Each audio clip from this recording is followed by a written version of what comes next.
सही है। यहाँ पे हम क्या करें, हम कर रहे हैं रेट ऑफ रिएक्शन ना। इसका नाम, इसको बोलते हैं स्पीड ऑफ रिएक्शन, रेट या स्पीड ऑफ रिएक्शन। सही है।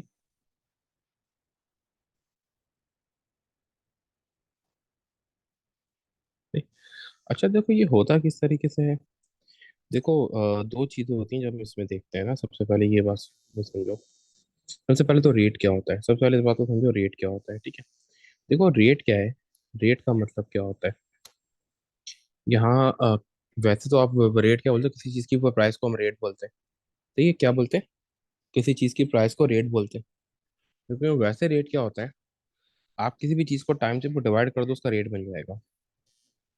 जैसे मैंने यहाँ पे हम क्या कर रहे हैं, यहाँ पे हम कंसंट्रेशन को टाइम से डिवाइड कर रहे हैं, तो क्या बन गया, रेट ऑफ रिएक्शन। जो रिएक्शन हो रहा है उसमें कंसंट्रेशन किस तरीके से वेरी कर रही है। ठीक है। किसी भी चीज को आप क्या करोगे, टाइम से भी डिवाइड कर दोगे उसका रेट बन जाएगा। जैसे आप वो पैसे खर्च कर रहे हो, तो आप एक दिन में कितना खर्च कर रहे हो, अगर आप उसको टाइम यानी कि आप टाइम से कर दोगे ना, कि पर डे कितना आप स्पेंड कर रहे हो, उसको बोलेंगे rate, rate of spending money. ठीक है। अब इसी तरीके से क्या होता है, इसमें दो चीजें होती है, एक होता है कंसंट्रेशन और एक होता है टाइम। ये दो हमारे पास ये कंस्ट्रेंट होते हैं, इनको हम देखते हैं। ठीक है। इनका वो किस तरीके से वो देखते हैं कि आप जब लेट से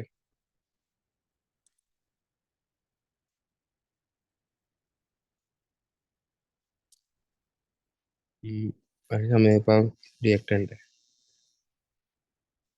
जो रिएक्टेंट्स होते हैं वो आपस में रिएक्शन करते हैं और क्या बनाते हैं, प्रोडक्ट बनाते हैं। रिएक्टेंट्स आपस में रिएक्शन करते हैं और ये प्रोडक्ट्स फॉर्म करते हैं। अब यहाँ पे जो हमारे पास ये कंसंट्रेशन होगी ना, वो रिएक्टेंट की अलग होगी, प्रोडक्ट की अलग होगी। यानी in in the sense of reactant, in the sense of reactant concentration अलग तरीके से ट्रीट की जाती है, और इन द सेंस ऑफ ये प्रोडक्ट को अलग तरीके से ट्रीट की जाती है। रिएक्टेंट का क्या मतलब है, रिएक्टेंट का मतलब है concentration used up. Concentration used up, की कितनी कंसंट्रेशन यूज हो रही है, कितनी कंसंट्रेशन यूज हो रही है, इसको बोलते हैं कंसंट्रेशन यूज्ड अप ना। रिएक्टेंट के लिए यूज्ड अप का यूज होता है कि कितनी कंसंट्रेशन यूज हो रही है, यूज हो चुकी है।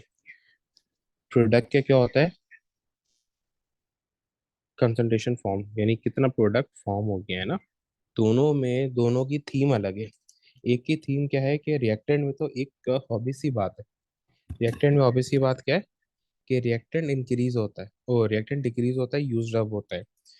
प्रोडक्ट और रिएक्टेंट में यही डिफरेंस है ना। हालांकि दोनों में वो कंसंट्रेशन यूज हो रही है, डिफरेंस क्या है, रिएक्टेंट यूज्ड अप होता है और जो प्रोडक्ट है वो फॉर्म होता है। अब यहाँ पे तो हमने वो कंसंट्रेशन लिया, यहाँ पे हम नंबर ऑफ मोल्स भी को ले सकते हैं, मास भी को ले सकते हैं। ठीक है। दोनों यूज्ड अप हो रहे हैं, दोनों क्या हो रहे हैं, दोनों यूज्ड अप हो रहे हैं। ठीक है। तो अब क्या करेंगे यहाँ पे, देखो अभी क्या है मेरे पास, इनका इस तरीके से वो ग्राफ बनता है, वो मैं स्टार्टिंग में ही बता देता हूँ ताकि बात क्लियर हो। ठीक है। मैं क्या कर रहा हूँ यहाँ पे, मैं वो ग्राफ प्लॉट कर रहा हूँ किसका, रिएक्टेंट की कंसंट्रेशन का और प्रोडक्ट की कंसंट्रेशन का। अब मेरे पास यहाँ पे क्या होता है, यहाँ पे मेरे पास वाई एक्सिस पे होता है कंसंट्रेशन और नीचे होता है टाइम। अब और यहाँ पे भी वही कंसंट्रेशन टाइम है। अब ये with respect to time reactant की कंसंट्रेशन कम होती है, प्रोडक्ट की कंसंट्रेशन इंक्रीज होती है।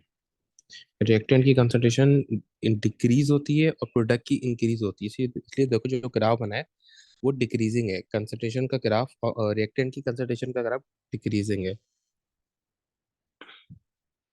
Graph is decreasing because concentration of reactant decreasing. ठीक है। और यहाँ पे मैं क्या लिखूंगा, graph is increasing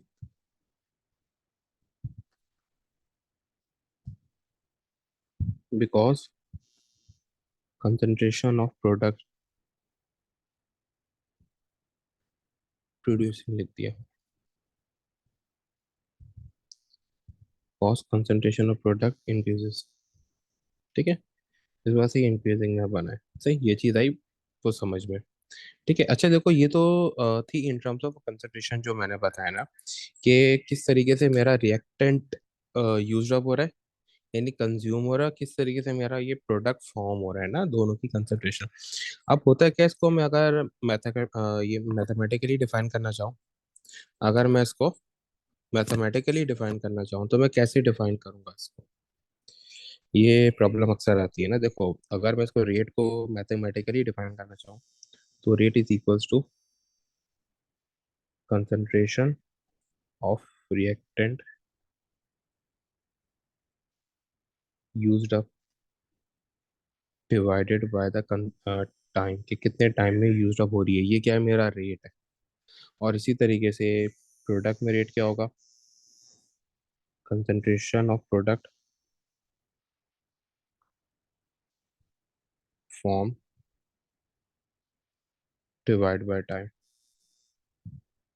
divide by time, ये मेरा क्या होगा, ये प्रोडक्ट के लिए हो गया। ठीक है, अच्छा ये तो था वो कंसंट्रेशन के लिए ना, विद रिस्पेक्ट टू कंसंट्रेशन मेरा रिएक्टेंट और ये प्रोडक्ट क्या होता है। ठीक है, ये क्या था, विद रिस्पेक्ट टू कंसंट्रेशन मेरा रिएक्टेंट और ये प्रोडक्ट क्या होता है। ठीक है, अब होता क्या है इसमें, हम दो और, एक तो था हमारा ये कंसंट्रेशन वाला ना, अभी हम विद रिस्पेक्ट टू कंसंट्रेशन देख रहे थे कि हमारा रेट किस तरीके से वेरी करेगा, क्या होगा। ठीक है, अब इसी तरीके से अगर हम इसको विद रिस्पेक्ट टू टाइम देखें तो क्या है, देखो अगर हम विद रिस्पेक्ट टू कंसंट्रेशन भी देख रहे हैं ना, तो कहीं टाइम का जो है वो फैक्टर आ ही रहा है, ग्राफ में आ रहा है। ठीक है, अभी ग्राफ में आ रहा था, फिर उसके अलावा जो हमने अभी ये पढ़ा है यहाँ पे आ रहा है। ठीक है, भले ही देख कंसंट्रेशन को रहे हैं, लेकिन जाहिर सी बात है वो एक स्पेसिफिक पर टाइम में रिएक्शन अकर हो रहा है ना। अगर हमारी वो कंसंट्रेशन कम हो रही है रिएक्टेंट की, तो एक स्पेसिफिक टाइम में कम हो रही है। अगर हमारे पास रिएक्टेंट की कंसंट्रेशन कम हो रही है, तो वो एक स्पेसिफिक टाइम में कम हो रही है, वो एक ऐसा तो नहीं है ना कि एकदम से विद इन सेकंड पर कम हो रही है, तो एक स्पेसिफिक टाइम में कम हो रही है। ठीक है, अब यहाँ पे अगर हम वो टाइम को देखें तो क्या होगा, यानी कि अगर हम अपना वो टाइम को ही अपना वो बनाने के, हम अभी वो टाइम को देख के कर रहे हैं। ठीक है, प्रेफरेंस हमारी वो टाइम हो तो क्या होगा, अगर प्रेफरेंस हमारी टाइम हो,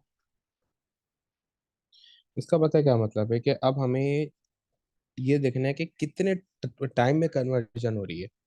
अब हमें देखना है कि कितने टाइम में कन्वर्जन हो रही है, कि how much time it will take to convert the desired quantity of reactant into product. अब ये हमारे पास टाइम के उस सेंस में हम देख रहे हैं ना, how much time does reactant take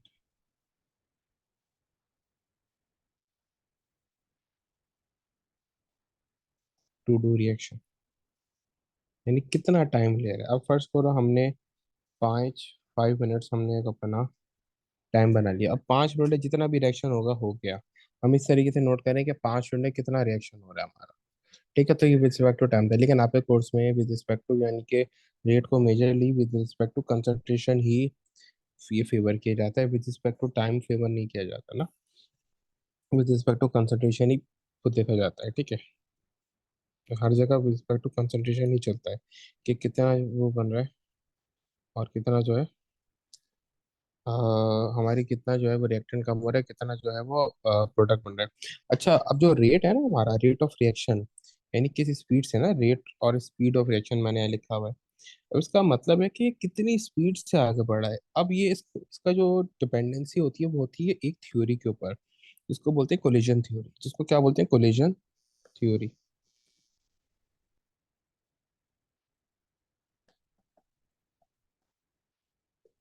collision theory, अब ये थ्योरी क्या बोलती है, ये थ्योरी का आपने नाम से वो पकड़ लिया होगा, जो कोलिजन होते हैं ना, अगर दो पार्टिकल रिएक्ट करना चाह रहे हैं तो फर्स्ट दे विल कोलाइड, वो आपस में कोलाइड करेंगे तो रिएक्शन कर पाएंगे ना।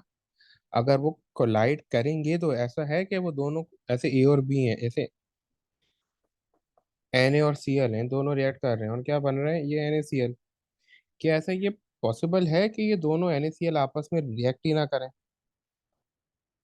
ये NaCl आपस में रिएक्ट ही ना करें, और ये NaCl यानी कि ये NaCl आपस में कोलाइड ही ना करें, और ये प्रोडक्ट बन जाए NaCl, ऐसा ये पॉसिबल ही नहीं है। यानी Na और Cl यानी सोडियम और क्लोराइड आपस में ये कोलाइड ही ना करें और प्रोडक्ट बन जाए, तो ये पॉसिबल ही नहीं है।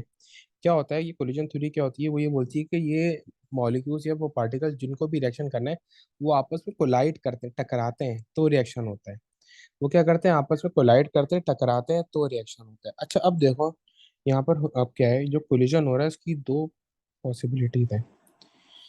एक होता है सक्सेसफुल कोलिजन, यानी कि कोलाइड किया और रिएक्शन हो गया, ठीक है। इसको क्या बोलेंगे, इसको अफेक्टिव कोलिजन भी बोलते हैं। क्या बोलते हैं इसको, अफेक्टिव कोलिजन भी बोलते हैं। यानी कि जो कोलिजन है वो अफेक्टिव रहा, सक्सेसफुल रहा। अफेक्टिव यानी जो चीज़ हमें चाहिए थी यहाँ पे मिल गई, ठीक है। इसमें क्या होता है, रिएक्शन अकर्स, रिएक्शन अकर्स, सही। इसी तरीके से दूसरी टाइप होती है अनसक्सेसफुल कोलिजन।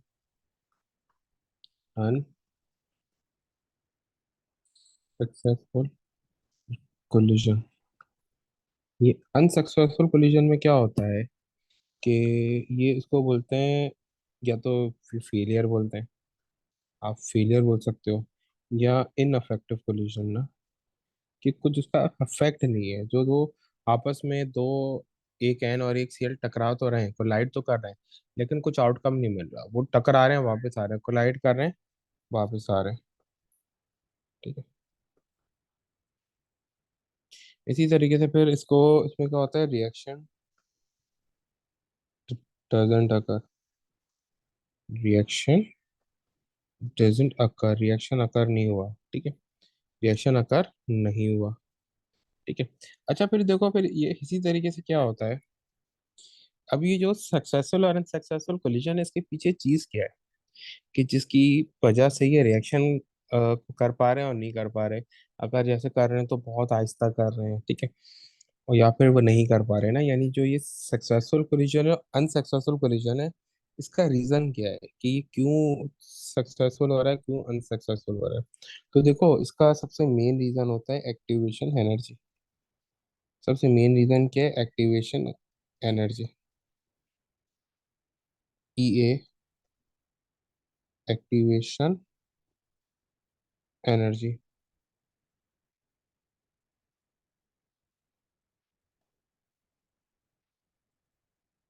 क्या है, एक्टिवेशन एनर्जी, ठीक है।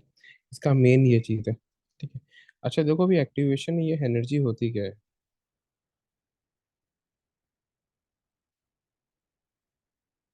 ठीक है। एक्टिवेशन एनर्जी होती ये है कि जब आप the energy required to start off the reaction,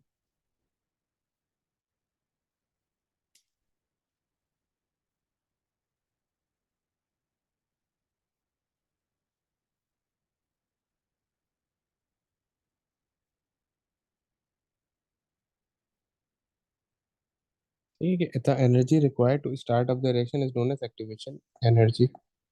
the energy required to start off the reaction, to start of the reaction, the energy required to start of the reaction is known as activation energy. The energy required to start of the reaction is known as activation energy। यानी कि एक reaction start करने के लिए जो energy चाहिए होती है उसको हम क्या बोलते हैं, एक्टिवेशन एनर्जी बोलते हैं।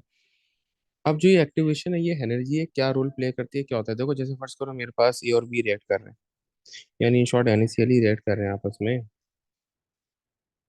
अब देखो, ये NaCl बनाने के लिए एक स्पेसिफिक एनर्जी चाहिए। अगर ये Na और Cl के पास वो एनर्जी होगी तो ये रिएक्ट कर जाएंगे, और अगर एनर्जी नहीं होगी तो रिएक्ट नहीं करेंगे, ठीक है। क्या ये रोल क्या प्ले करता है, कि भाई अगर एनर्जी है तो दे विल रिएक्ट, अगर एनर्जी नहीं है तो they won't.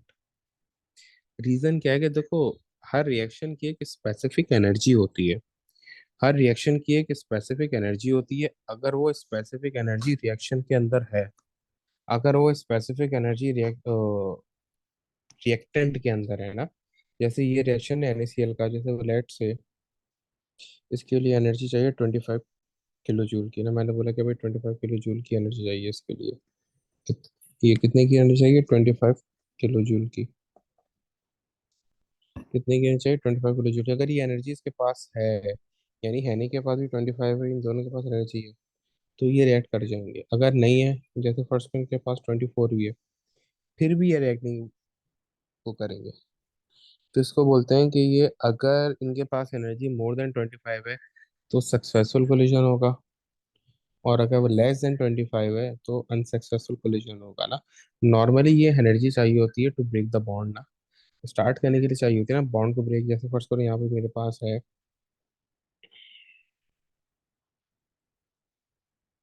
HCl is reacting with NaOH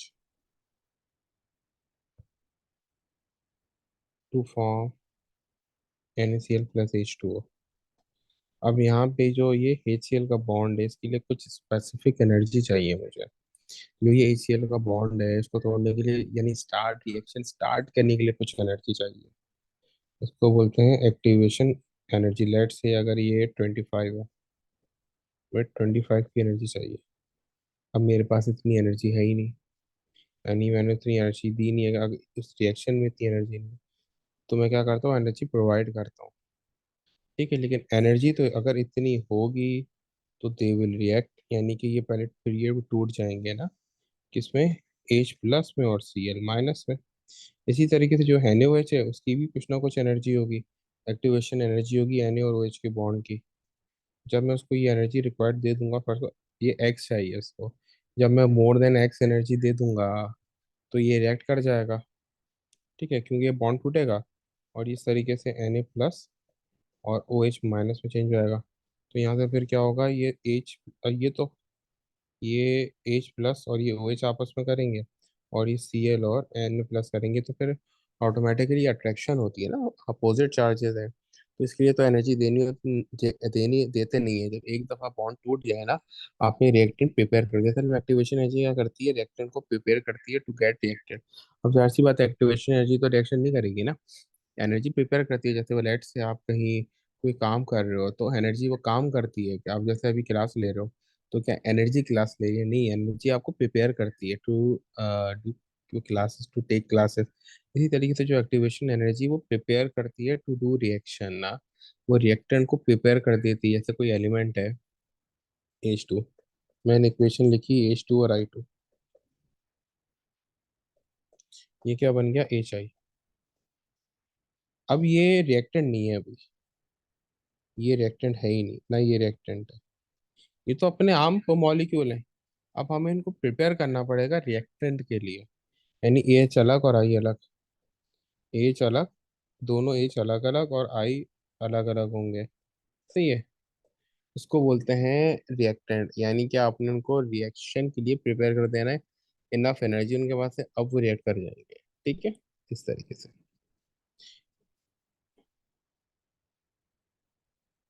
इसके लिए क्या होगा? If we have sufficient energy the reaction will occur, if don't the reaction doesn't occur।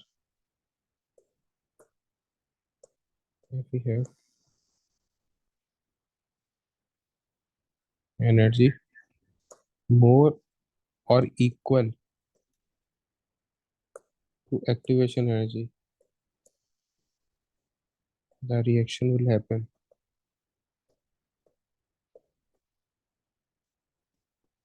ठीक है, और if we don't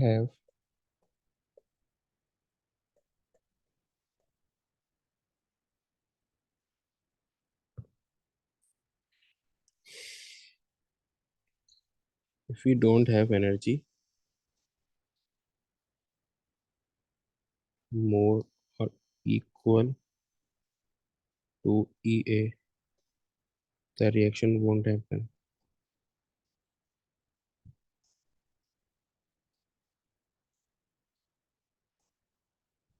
the reaction won't happen, reaction नहीं होगा। अगर एक्टिवेशन एनर्जी है तो हो जाएगा, नहीं तो नहीं होगा।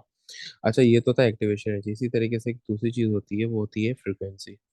अच्छा, फ्रीक्वेंसी का मतलब क्या है कि इन अ स्पेसिफिक टाइम, या इन अ 1 सेकेंड, या ना 1 मिनट, एक स्पेसिफिक काम कितनी बार हो रहा है। जैसे यहाँ पे कोलिजन है, मेन चीज कोलिजन है, कोलिजन होगा तो रिएक्शन होगा ना। तो अब यहाँ पे क्या है, फ्रिक्वेंसी क्या है कि कितनी एक सेकंड में या एक मिनट में, नॉर्मली एक सेकंड होता है, एक सेकंड में कितना जो है वो कोलाइड कर रहे हैं आपस में।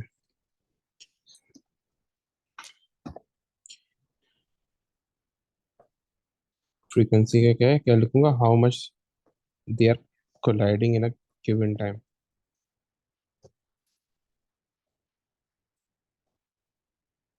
हाउ मच,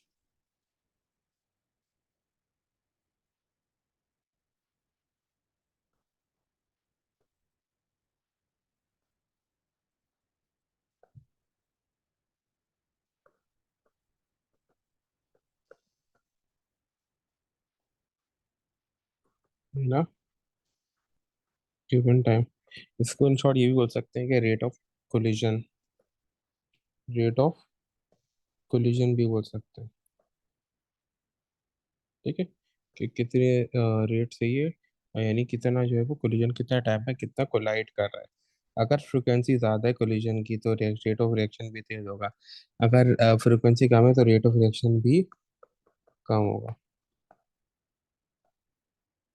फ्रिक्वेंसी ज़्यादा है तो रेट ऑफ रिएक्शन भी ज़्यादा होगा। फ्रिक्वेंसी ज़्यादा है तो रेट ऑफ, यानी कि rate of reaction is directly proportional to the frequency, यानी frequency is directly proportional to the rate of reaction. अगर फ्रिक्वेंसी ज़्यादा है तो रेट ऑफ रिएक्शन भी ज़्यादा होगा। ठीक है, तो यहाँ पे दो चीज़ें हैं आपके पास, एक है एक्टिवेशन एनर्जी। अच्छा, यहाँ पे क्या था कोलिजन थ्योरी में, सही है। कोलिजन थ्योरी कहती है कि वो कोलाइड करते हैं, मॉलिक्यूल्स कोलाइड करते हैं, उसकी दो ये पॉसिबिलिटीज थी कि ये रिएक्शन करेंगे या नहीं करेंगे। ठीक है,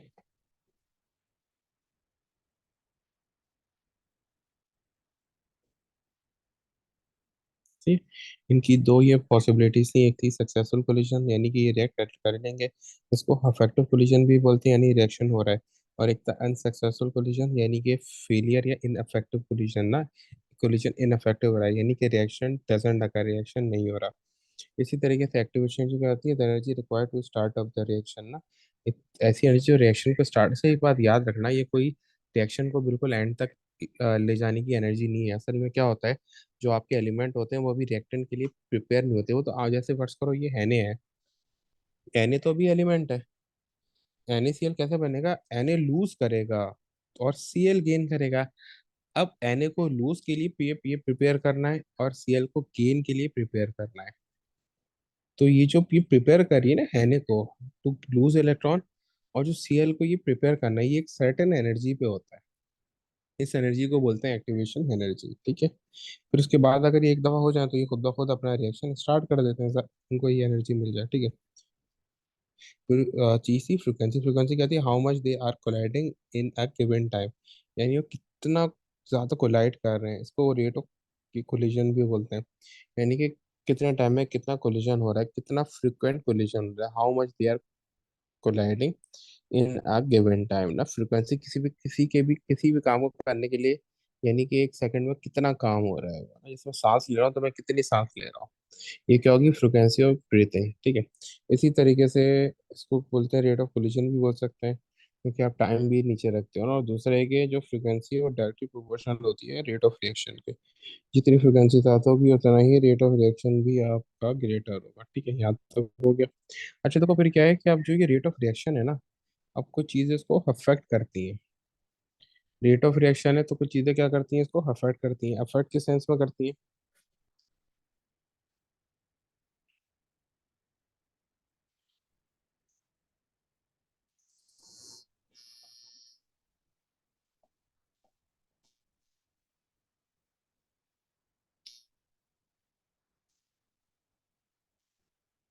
फैक्टर्स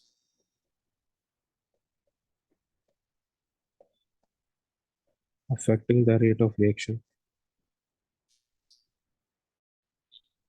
ये वो फैक्टर जो रेट ऑफ रिएक्शन को अफेक्ट करें, factors affecting the rate of reaction.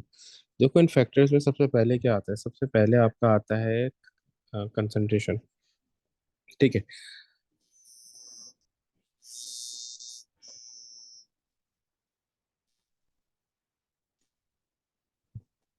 अच्छा देखो वो कंसंट्रेशन क्या है, जैसे मैं ए और बी का रिएक्शन कर रहा हूँ ना, यहाँ पे बन रहा है C। अब क्या है, ए के मैंने 100 मोल्स दिए, बी के भी 100 मोल्स नहीं है। अब ये रिएक्ट कर रहे हैं ना, ये जीरो है। अब क्या है कि इन्होंने आपस में रिएक्शन कर रहे हैं ना। अब होता क्या है कि इन्होंने रिएक्शन किया, कन्वर्जन हो गए। अब ये 100 मोल यानी रेशो 1:1 का है। अब अगर मैं इसका रेशो कर दूं 110 का, दोनों का 110 कर दूं, यानी दोनों के एक्चुअल नंबर 110 कर दूं, तो क्या होगा? दोनों आपस में रिएक्शन करेंगे, 10 मोल्स ज्यादा हो गए हैं ना। पहले 100 का 110 हो गया, वो 10 मोल ज्यादा होगा, तो ये क्या करेगा? रेट ऑफ रिएक्शन को इंक्रीज करेगा, ज्यादा कोलिजन होगा, कोलिजन ज्यादा होगा तो रेट भी तेज होगा, ठीक है।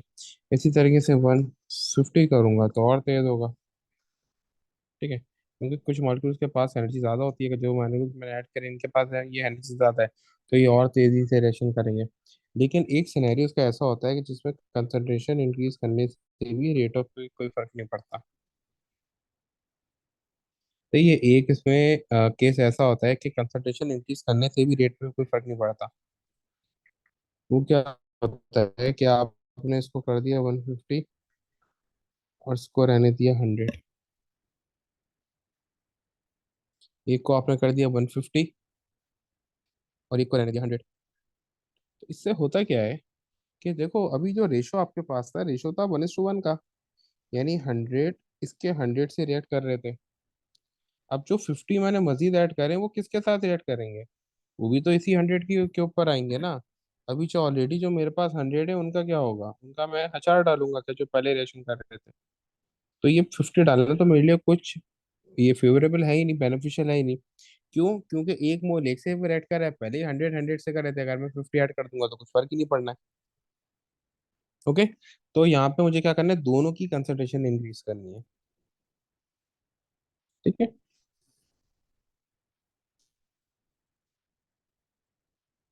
रेट इंक्रीजेस, ठीक है, कंसंट्रेशन इंक्रीज हो रही है, रेट रिमेन्स कांस्टेंट।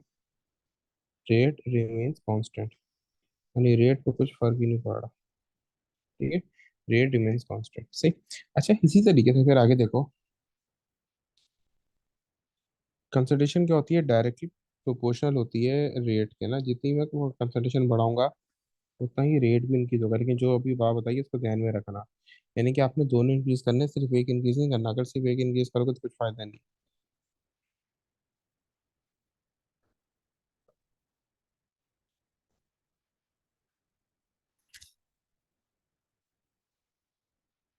इसी तरीके से फिर आपका नेक्स्ट आता है टेम्परेचर। टेम्परेचर में क्या होता है आपके पास?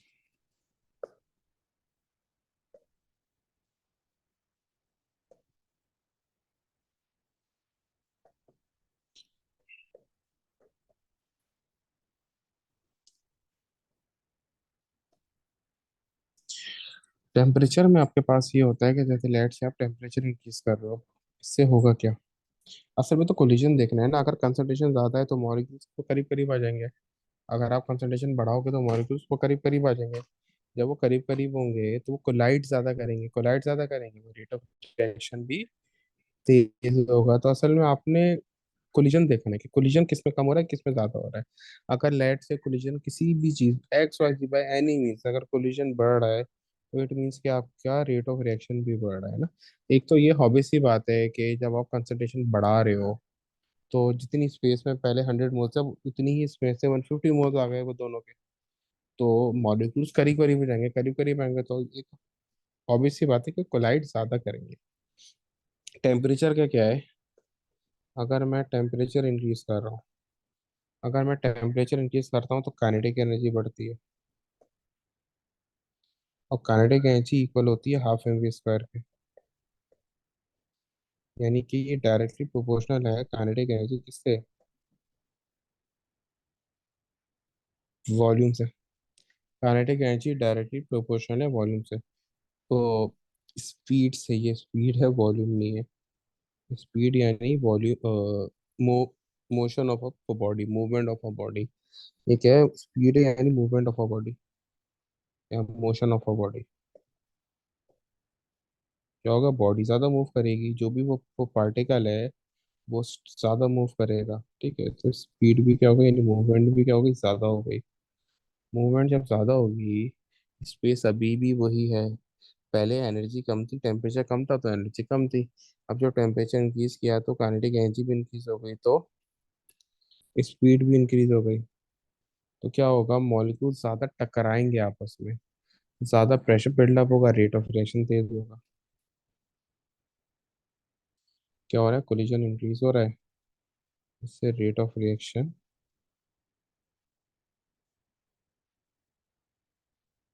भी इंक्रीज हो रहा है। ठीक है।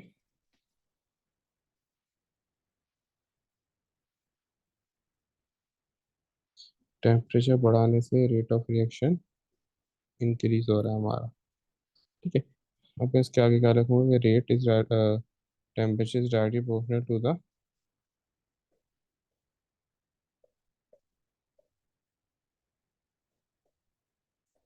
Rate of reaction. Temperature directly proportional to the rate of reaction. इसी तरीके से फिर क्या है, अब मैं जब आगे बढ़ता हूँ तो मैं आता हूँ प्रेशर पर। ये लास्ट है आज का।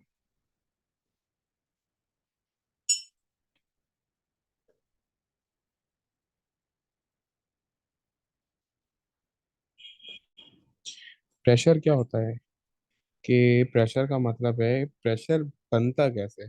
देखो पीछे जो मैं कंसंट्रेशन बढ़ा रहा था तो ये प्रेशर को बिल्डअप हो रहा था। जब मैं कंसंट्रेशन बढ़ाऊंगा तो मोर क्राउडेड हो जाएगा।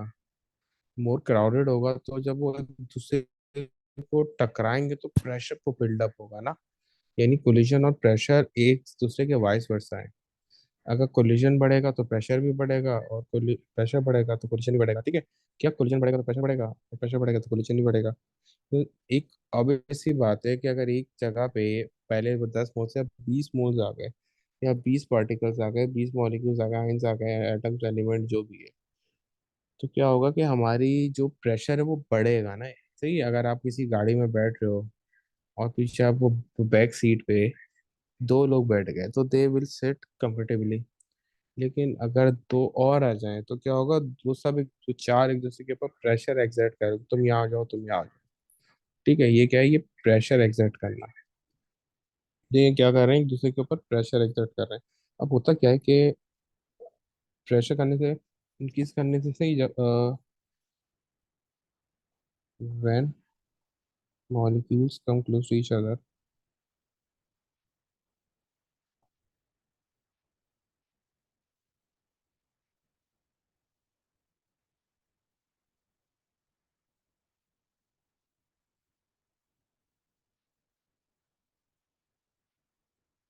इन शॉर्ट क्राउडेड हो जाते हैं।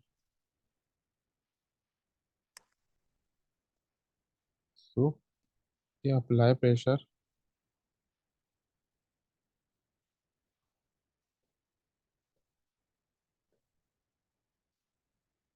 On each other,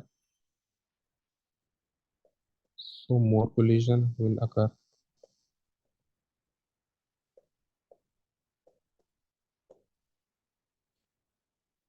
which results in a greater rate of reaction.